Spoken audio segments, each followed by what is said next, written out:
Welcome to another exciting edition of Two Guys Talking. War on Christmas edition. Previously known as Cambridge Inside Out. I'm Robert Winters. And I'm Patrick Barrett. Right. Aloha. That's right. You know, the contradiction in terms. Aloha, Santa. Right. So anyway, this will be our last show of the calendar year. Judy's out this week. And then next week is Christmas time, and then New Year's, and then we'll be back after the City Council. Merry Christmas, Judy. Yes, very much. So let's see. So what's to begin with? I said, one thing we'll see briefly, just to say here, because I've been seeing my name actually quoted in a few newspaper articles. Ooh, you're famous. In regard to what may likely be a resignation of a newly elected school committee member, Emily Dexter. All right. And I don't know for sure if that's actually going to happen. There seems to be some question about whether, what the protocols would be, even if it were to happen. But one of the things is people have been asking, well, if there should be a vacancy, how are vacancies handled? And at least in one account, maybe more, it was sort of misstated, right? So how many people out there know how we fill a vacancy in Cambridge? I read it on the internet. It's absolutely true. Yeah, okay, that's very good philosophy. Thank you. Yeah. Anyway, I've heard in one account, some people believe, it should be the last person counted out. That's not true. Or it should be, the one I read was that you just look at the number one votes for the candidate who would be exiting, and you determine the replacement by doing a runoff election just from the number one votes. That's also not true. I just assumed the city manager had a wheel. He spun it. No, they just call me up and I say, I picked this one. No, the way it works is, and this is actually not that complicated, is that you take the ballots who elected the councillor or school committee member. Okay. Right? And that doesn't necessarily mean the number one vote ballots. What does that mean? The ballots that elected? Well, when you get elected, typically you get elected because you've reached quota, right, or you were just simply one of the last candidates standing. So in the case of Emily Dexter, she actually had more than enough votes to be elected in the first round.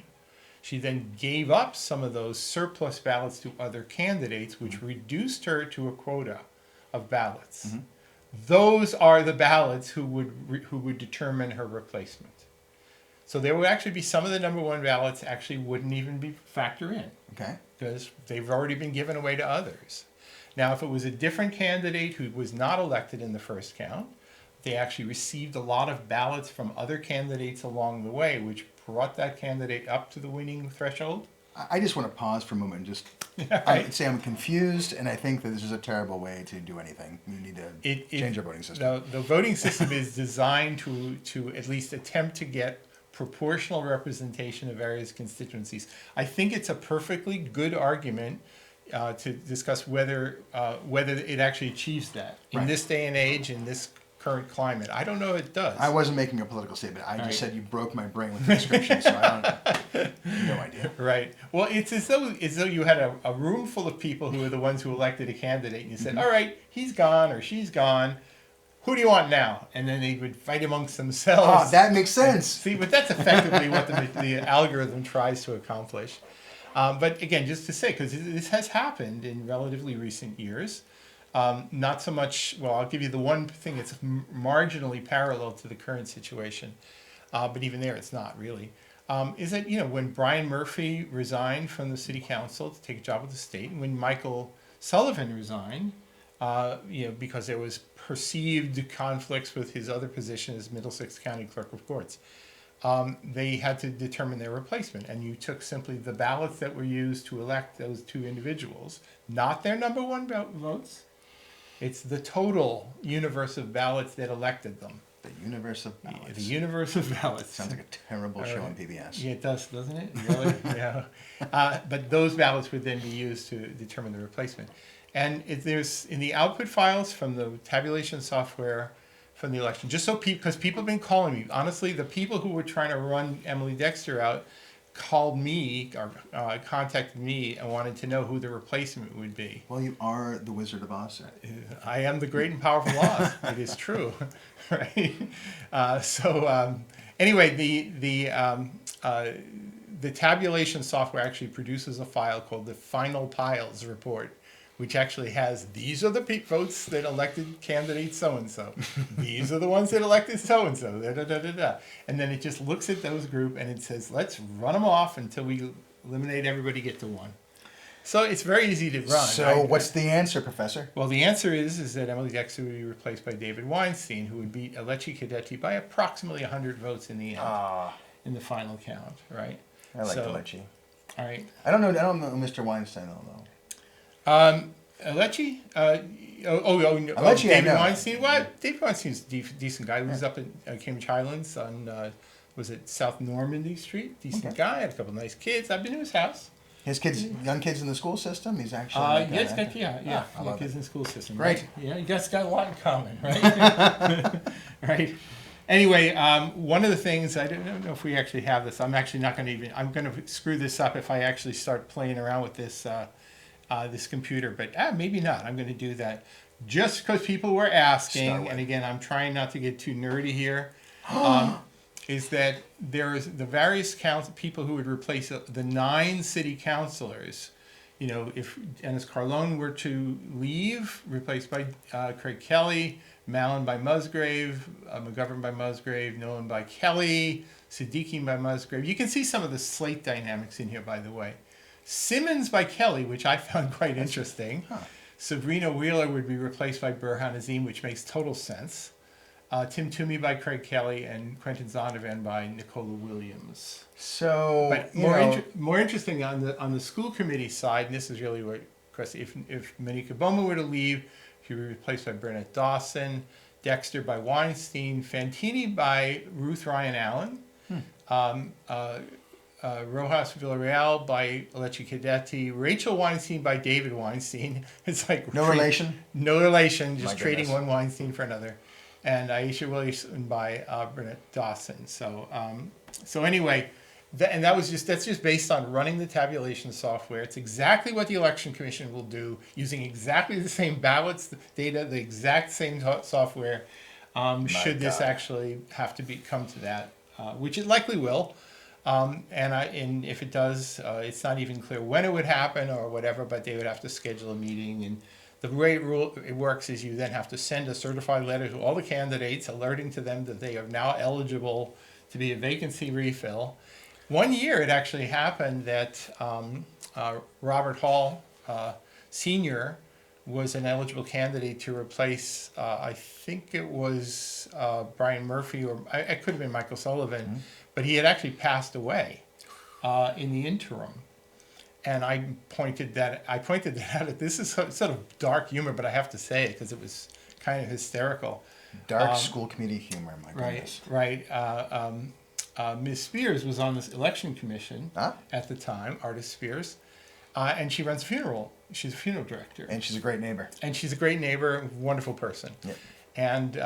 And so it was pointed out, well, who are the candidates through me? And I said, and they mentioned Robert Hall, and I said, well, but he recently passed away.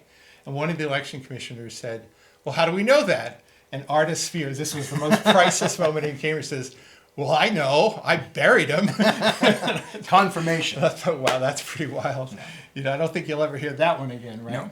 But the closest thing that I could point out to a parallel, should this take place, is what happened when Tim Toomey was elected. When he was first elected to the school committee in 1985, in fact, he wasn't elected. He was, what happened is Joe Maynard was elected. My God. And after the election, but before the inauguration in January, Joe Maynard passed away. And then Timmy was contacted, and quite shocked, and then the ballots that had elected Joe Maynard were then used to elect his replacement, which was Tim Toomey, and that's how Tim Toomey was first elected to the school committee. And 4 years later, he ran for city council, and he's been a city councilor ever since. And that's how Tim Toomey saved Christmas. That's right. Thank you, Tiny Tim, right? So anyway, so enough of that stuff. By the way, I'll just mention here, I'm not going to show you all the charts and graphs here, but just playing with ballot data, I did some things to see if you use the ballots to elect a mayor to elect one person out of the 9 who were elected, who would it be? Answer, Sumbul Siddiqui, not Patrick Barrett. And if you were to elect the vice chair, who's the person who appoints the committees for the school committee, that person would be Emily Dexter, which I find somewhat ironic. But anyway, there's also other ballot data analysis I did, which is just looking at if you counted somebody as having either not just a number 1, but either a 1 or a 2, or a 1 or 2 and a 3, and you do measures of popularity. I compiled all of that stuff here, and it's actually, I think it's quite interesting to see when you actually look at deeper preferences to see who's actually quite popular, even if they didn't top it off with the number 1 votes. The thing that I like the most about looking at the data is seeing Sumbul like atop the entire thing, and like I'm not even politically aligned with Sumbul, but she was dropped like a hot potato by so many groups for 1 vote in the courthouse, which was the right vote and the right thing to do. I agree. And everyone was like, well, she is she doesn't have a chance. We don't have our endorsement. Right. Like our revolution. Ha! Right. They tried to shame her, but she came back the strongest candidate in the field. Absolutely crushed it. Yeah. And honestly, I don't know if she wants to be mayor, but honestly, she makes the best case, I think. I think she'd be a great mayor. So do I. Even if I disagree with some of the things politically, I just think in terms of disposition. I disagree with everyone in this town politically. There's no one I agree with. They're all crazy. I find myself more and more aligning with you politically in this. In this regard. I just nod my head and go, all right. Yeah. Try to keep it breaking. Anyway, so that was enough of the politics of that here. Mm-hmm. We did have a few things have been happening on the political front with the city council, who had their very last meeting of the year of the term last night. Yeah. Probably worth noting right off the top, it was the last meeting for both Jan Devereux and Craig Kelley. It was a heartfelt bon voyage, colleagues and embracing each other. No. Well, I always think when I hear sort of fond memories and fond statements, some of them are thoroughly sincere, but some of them are of the there but by the grace of God. There was a bit of snark right there. A little bit, yeah. But I have to say, even if I disagreed with people, when Craig Kelley was first elected in the early days, I had no particular use for him. But by the time he was leaving, I actually had high praise for Craig Kelley. Very similar. I mean, when Craig Kelley, when I first got involved and started understanding who these people were, I thought Craig Kelley was insane. I hear him talk. He's the no guy, no. Yeah. And then over the course of time, I don't know. I think I paid more attention. He's actually became a friend. I think he's one of the few councillors that I genuinely thoroughly enjoy as a human being. I'm really starting to see him go. Yeah, I found him to be a real straight shooter, and he became a moderate. I was like, yeah, a moderate. And actually, when there were various sort of tough negotiations over various matters over the last 5-6 years, I've heard people say, he's actually pretty good to deal with. Yeah. He says what he wants, and he was very clear, and he didn't waffle.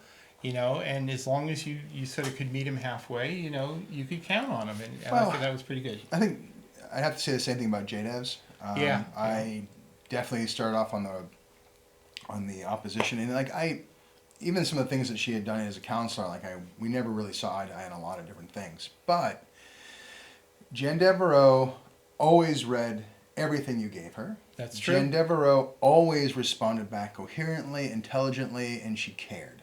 I will go to my grave fighting her on moratoriums on tree cutting. Right. Get off my lawn, JDevs. But we were lucky to have her. No, I absolutely agree. I thought she was classy from beginning to end, even when I disagreed with her. And 90% of the time. Right. Well, but the thing is, she's also she was there for 4 years, and she came in sort of as part of this wave of the sort of the revolutionaries. She wasn't such a revolutionary, really, but Looks like a moderate now. Right. So in other words, if it's gung ho for climate addressing climate change, then we're gonna go for it, even if it has other downsides. I didn't always agree with her on some of the bike infrastructure matters. I agreed with some of it, but I'm not sort of a monolithic thinker when it comes to how to design streets. I think the dynamic though that was kind of off-putting a little bit to me is like with bikes, like with trees, it's put into the context of an emergency. We got to do it right now, immediately, and it has to be these drastic measures in some cases that don't really do much. Like the moratorium specifically was really only on private owners. It didn't really touch public property. If you look at the people who are actually ripping up and tearing down the most trees, it's bigger public projects, and you're like, well, why can't I cut down my tree, Jay? What the heck's going on? Or like even leaf blowers or whatever it was. But like. Well, I mean, this often is a presumption that you're, if allowed to do what you feel like doing, you're going to only do bad things, as opposed to those of us who says, look, I just want to deal with a tree that's leaning on my roof. Can you cut me some slack here? And she would say there is absolutely a process that you can go through. Yeah. And you're like, well, I don't really want to go through a process. I have an axe in my garage right now. Exactly. No, and it does. There are cost implications to some of these things as well. So it's the time. Have you ever done anything with the city? And I love you all very much, but like, god damn, it takes forever. Yes. Yeah. Now, so that was one. Now, one of the big action items of last night's meeting, and sort of long in coming, was settling the matter of Cambridge Side Galleria, or are we only supposed to say jewel of East Cambridge? Like it's a mall that could do better, and there were people speaking up in very loud opposition. Yeah. Ultimately, there are people who I thought might be opposed were signing on because of some of the benefits that were going to accrue. I had no idea. House. I had no idea how numerous the pro-mall group was. There's just a lot of people who love malls, want to preserve them for all time, want to go back to 1985 and go shopping, hard retail. Amazing to see. I read something today, and again, I don't know, because all I ever knew, the only opinion I allowed myself on that matter was the fact that for as long as I can remember, ever since warehouse liquors went away, and that's the only retail shopping you do, and Leachmere sales when it used to be a pit down there, is that I never really liked the look and feel of First Street. Right. It was this wall of a mall on one side and kind of busted down, not particularly successful, until Tuscanini showed up on the other side of the street, right? But First Street, they had that broken down, busted building that was the mattress or futon place. The mall itself, like all malls, when it was built, controversial. Very glitzy, And when, affecting the retail here, and half the reason why we've made some of the retail decisions we've made was because we were afraid of malls stealing retail off the main streets. Actually, turning a lot of formerly occupied properties in Cambridge into parking lots was done in response to Shoppers World, Framingham, back in the 50s, 60s, when there was all these suburban shopping malls. There was a concern that people just drive to those, so we better make sure there's parking here, so people can. But what I think was lost in the shuffle, though, is like malls. When I was a kid in the 80s. For folks back home, that was a time where they used Casio keyboards a lot. I was a fully grown adult then. As a kid, we'd go to the mall to like hang out and like meet chicks maybe, or like get an Orange Julius.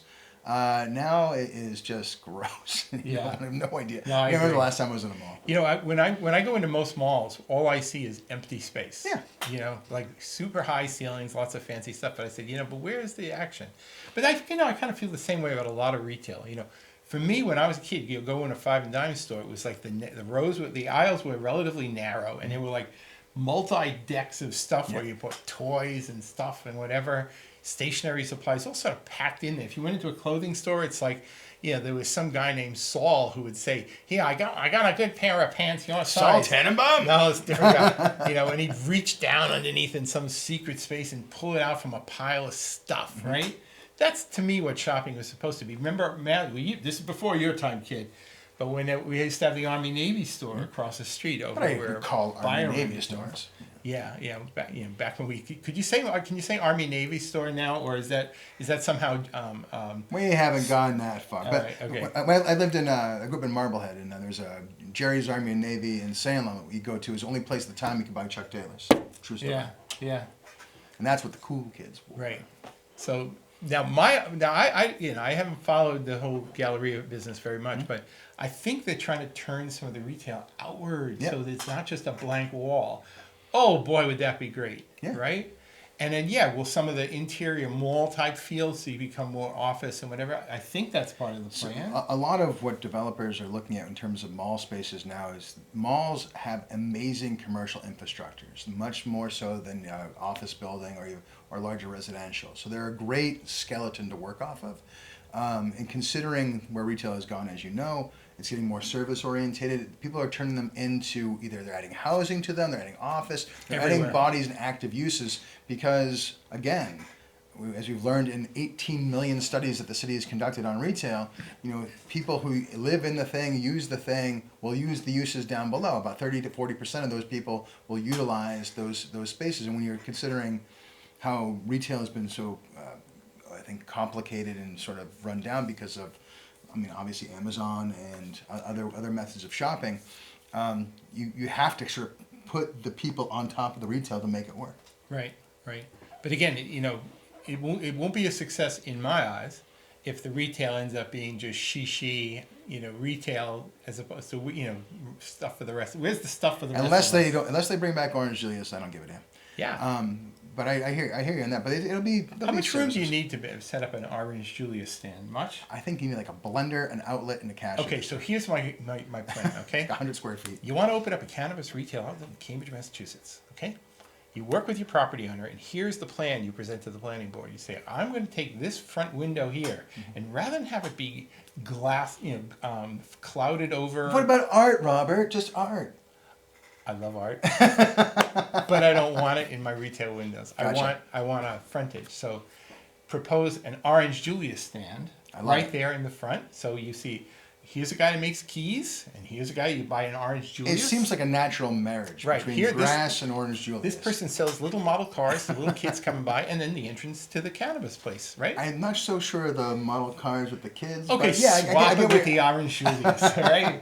Okay. Or a pretzel or a cookie or a bag of Doritos. This is all negotiable. Yeah, right? of course. Right. But, honestly, I want retail to be sort of active. Retail, teeny little niche retail, I think I would be great. What's the deal? Are they going to preserve the jewel of East Cambridge, or did the evil developer win? All right, so what happened is that after some contention, and I think an attempt to try and torpedo at the end, but in the end, it passed. It needed 6 votes to pass. It passed on a 6-3 vote, with Councillors Devereux, Carlone, and Zondervan voting no. But at least Carlone, who, by the way, was the author of a lot of the previous plan that actually set up the gallery back in his previous life. I think he kind of said, like, I know this is going to be a 6-3 vote. My vote isn't going to turn it one way or the other, so I'm going to vote no. I think some of the no votes were sending a little bit of message to. But the message has been received ad nauseum. You could have predicted that vote no matter. You could have predicted that vote last year. I agree. I think there is a valid issue, and some of the councillors did at least speak to it. I don't know they're going to do anything differently, really, honestly, because, hey, we love the goodies, right? So, but what if, just for 1 second, we say that is not a bad way to do business, and that the alternative is we rezone the city to allow for some of the things to be by right, and then the developer goes in, and when you talk about, where's my community developments package, he says, this is by right. No. Right. Yeah. I don't necessarily. I have mixed emotions about that, but I think the outcome for this mall and what New England Development and Rich McKinnon and his team have produced is an absolute no-brainer. And for us to even had hemmed and hawed or vacillated, like, what are we doing? I have some friends in West Cambridge who are very concerned. It's kind of nonsense. I'm inclined to agree. But I think the procedure, an ideal procedure would be that when the ordinance committee is arguing these things out, they should make a list that says, look, these are our planning objectives. Mm-hmm. Or have we met them? Let's go through the list. Does it meet this criteria? Does it meet this here? Like that. And they say, okay, now that we've settled on that, so from a planning point of view, this is a good thing. Right. Now let's talk about all the other stuff. And at least get those priorities clear. Absolutely. I think a lot of these developers and development teams, if you read the materials they produce, they spend way more time studying our studies than we do. You mean they actually understand this stuff? They understand it. That's been my experience and they follow it almost instinctively. I remember when the lighting ordinance was going about, even though that never really passed, a lot of us were talking about how we're going to comply with it. And even talking to design groups in Boston who knew about this change, like they were designing as if it were a given certainty that it would pass. Right. So people are all like, we don't just plan in a bubble. Everyone's watching. Listen, if you got serious money, you want to invest in something, you don't walk in blind. No. You read, you understand, you calculate the risks, you calculate the potential benefits, Mm-hmm. you understand what is going to be stable in terms of a zoning climate, Yeah. right? And more, my experience is that the people who are actually going to put their cash on the barrel to make something happen do study this more than pretty much every political person and probably more than every staff person within community development department, you know. And that's not meant as a slight. I'm just saying is that, you know, when it's your money, you know, and your plans and your pride, Right. you pay attention. But I think the notion is not that to slight staff or anyone else, but I think that the notion that developers aren't paying attention and that we aren't trying to follow the guidelines that the city lays down is not a true thing.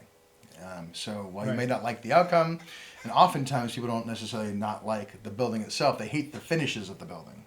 Right. Like you look at Mass and Main, and you're like, you could have put 10 more stories on that, I wouldn't notice. However, they plastered linoleum-looking brick all over it. It looks terrible. Well, one thing, you know, since you mentioned Mass and Main, let's not forget that when the K2, C2 process was happening, of which you were a member of the C2 process, even before it became, well, it never was made into zoning until people like yourself actually took parts of it to actually incorporate into zoning. But the fact that that seemed to be coming was coincided with when Normandy Twining actually purchased the properties and started to plan ahead. So they were reading it. They were very aware of what could be coming. They said they came to a bunch of meetings, but I'm not so sure I saw them. But they were definitely aware, and they even said we would have built to C2 if you had passed it. Exactly. So, you know, so there ain't no idle talk when you talk about, you know, big plans like this. They're paying attention and they are going to find a way to respond. So anyway, we're winding down on this half hour, but we'll be back for another exciting half hour. We'll talk maybe about some Harvard Square, and I'd like to learn a little bit about form-based zoning. You got it. All right. See you then.